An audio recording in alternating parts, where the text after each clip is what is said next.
Okay folks, so today's video will be simply an oil and filter change on this 2016 Evoque 2 litre diesel.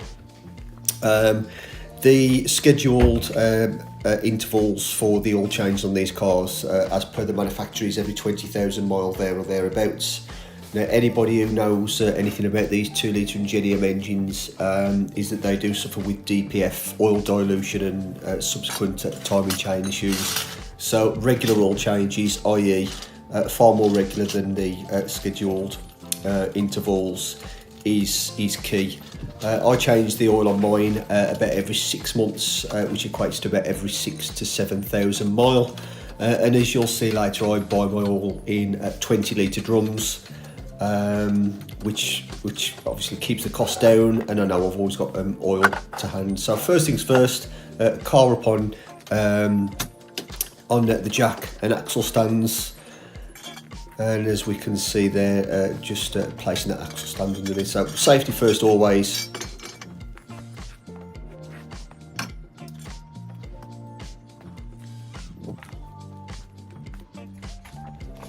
Okay, so let's get underneath the car, take this under tray off, and there's six or seven 10mm bolts keeping that tray secured on, so we'll get that off now.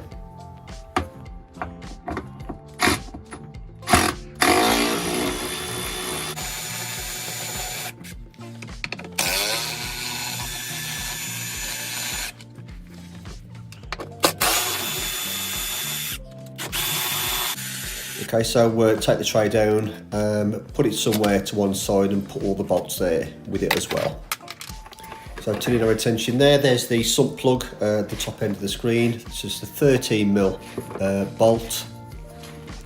It shouldn't be too tough to get off, so just with a ring ratchet there, just taking that off. So make sure that you've got a bowl to hand, something which is capable of holding approximately 5 litres of oil, and just let that drain out for the next few minutes.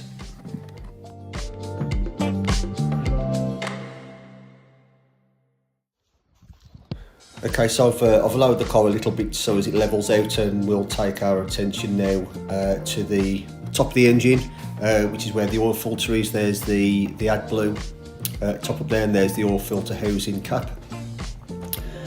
So we'll put a fluted filter wrench on there. We'll take that off. As I say, I always change the oil on this car, so I know that it's torqued down correctly. So we'll get that taken off now.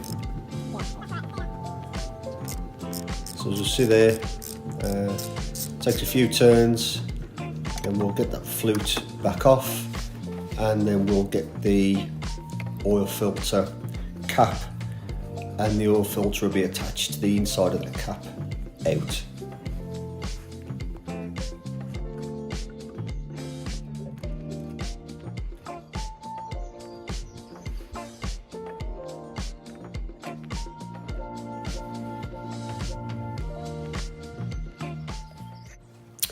Okay, so we just wipe up the cap there, just to get as much oil off as we possibly can before we replace the oil filter. So the oil filter just simply pulls out of the housing there, and we'll just discard that to one side, and we'll put it in the box that the new oil filter had come in. So it's a genuine filter, and that filter is the same across both Jaguar and Land Rover models. So there will be two part numbers, but for exactly the same item.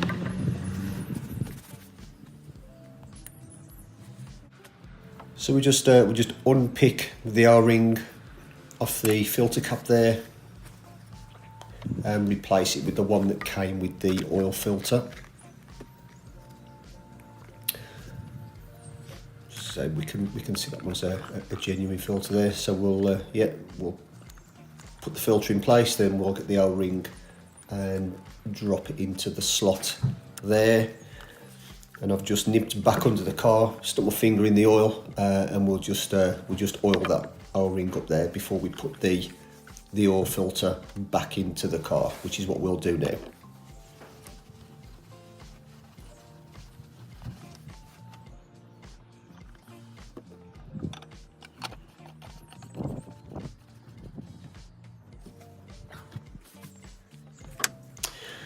So that's the oil filter housing or cap, hand tight, so we just get that tightened up now.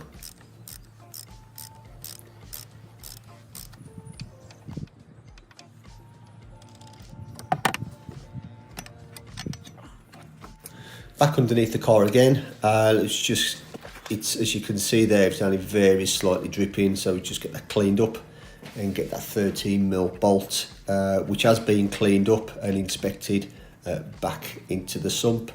Hand tight first, and then we'll get the ratchet spanner back on it just to nip that back up.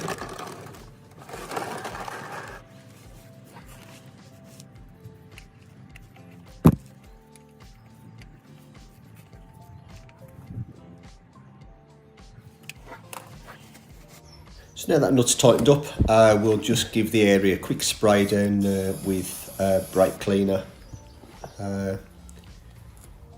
which, as we know, is alcohol based, so it just dries off. And now it's time to get the under tray put back on. So just in the reverse order, as what we saw last time, is we can see the cameras move slightly out of position there. But as we know, it's just a case of getting those bolts, those 6 or 7 bolts, put back in and secured back up.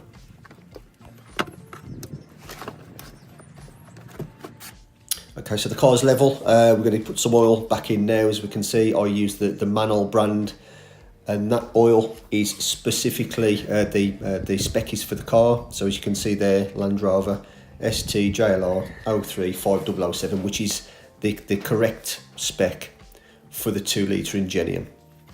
Okay, so we'll just get things cleaned up a little bit up top there before we take off the filler cap, and we'll start putting some oil into the car.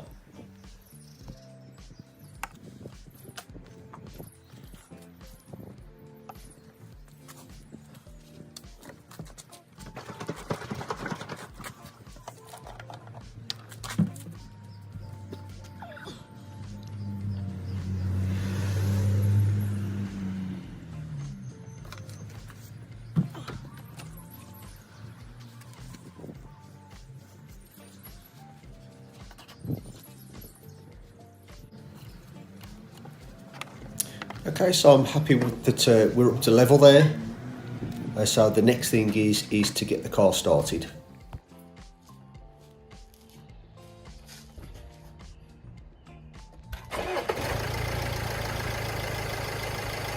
Everything sounds fine. Just let the car run for a minute or so before we turn it back off.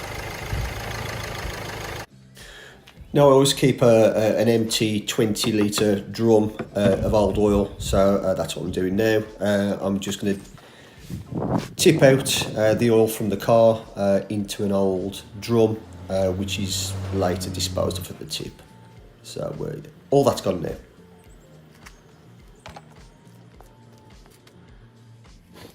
So now the car's been left to settle for 5 minutes or so. We'll just check the dipstick again.